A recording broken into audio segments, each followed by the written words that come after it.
From the beginning of my project throughout it and the end, feedback and criticism was absolutely crucial for me when developing and creating my music video and print products. In order to achieve the best I could, the opinion of others was something I took quite seriously.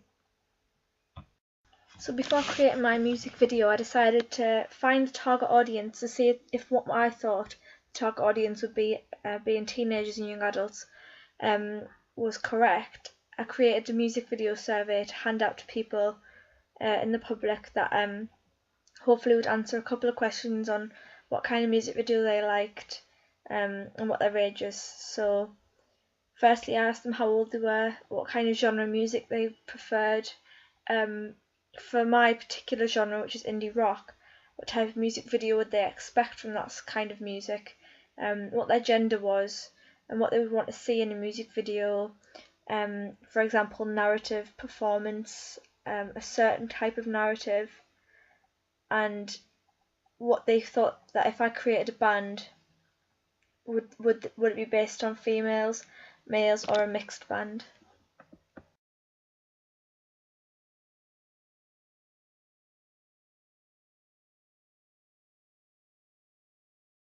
Here are a few examples of the feedback I received from people of the target audience I chose. As you can see, the feedback was exactly what I was hoping for.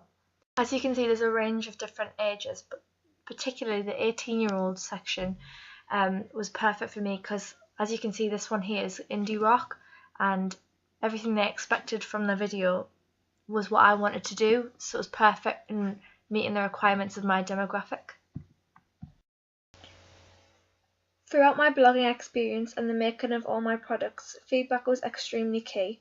My teacher is the main person I received feedback through my project, and whenever there was a comment added, I took my time to read through and improve wherever I could.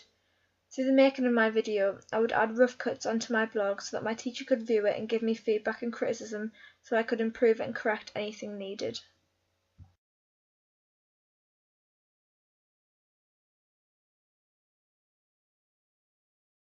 Here you can see I chose to use a dream catcher for the beginning of my video before the music actually begins. I decided this as in the beginning of my project. I had a narrative that heavily used the dream catcher in it as it was part of a bedroom wall piece. After my rough cut was finished and I uploaded it, I was told that it didn't really make much relevance as I changed my narrative, and that once I changed my narrative it didn't really work anymore, so I decided to cut it out.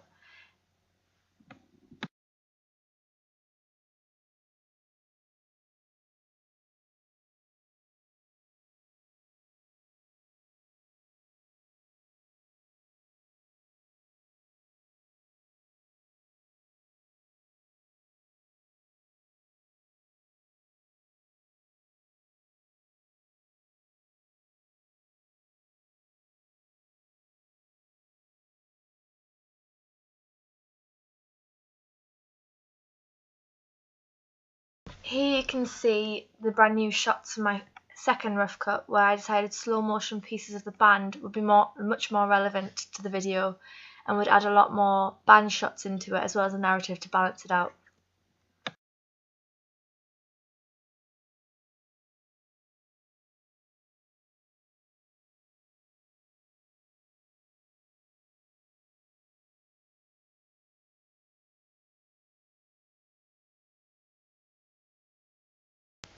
Some of the comments given to me I changed, improved or removed in my second rough cut, as you can see here. As you can see here, I mirrored the shots so that they were opposite, so that it looked more effective.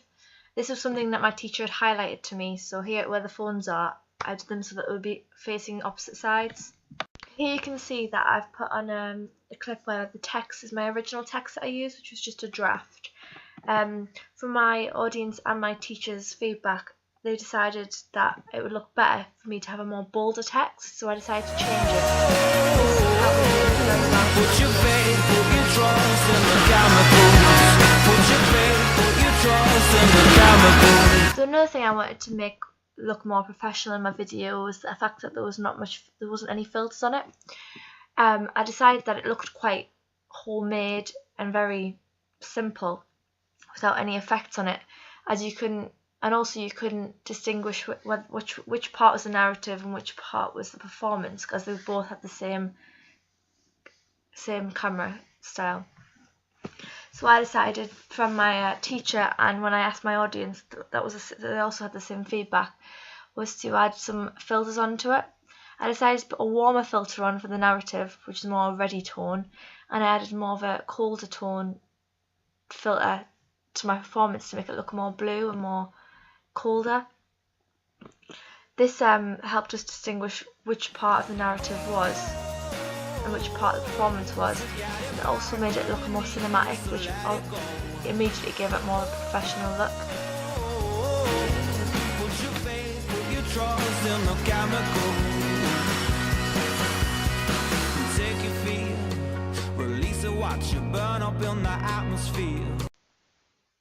After I completed all my products and posted them to my blog, I created an online survey through the website SurveyMonkey to gain some feedback on the 3 products as a whole. I put together a series of questions asking the public their opinions on the advert, Digipack and the music video, asking them questions such as how professional do they appear and what they thought was most effective. This allowed me to gain more insight into if my project was a success, and if there was any particular improvements that could be made, what were they? Overall, creating this survey at the end of my project just gave me the feedback that I needed to identify whether I had successfully created a music video, an advert and a digipack that met the requirements of my demographic. It also was really helpful as it was such an easy way to collect information very quickly, and I would advise anybody who's doing this course in the future to use this also.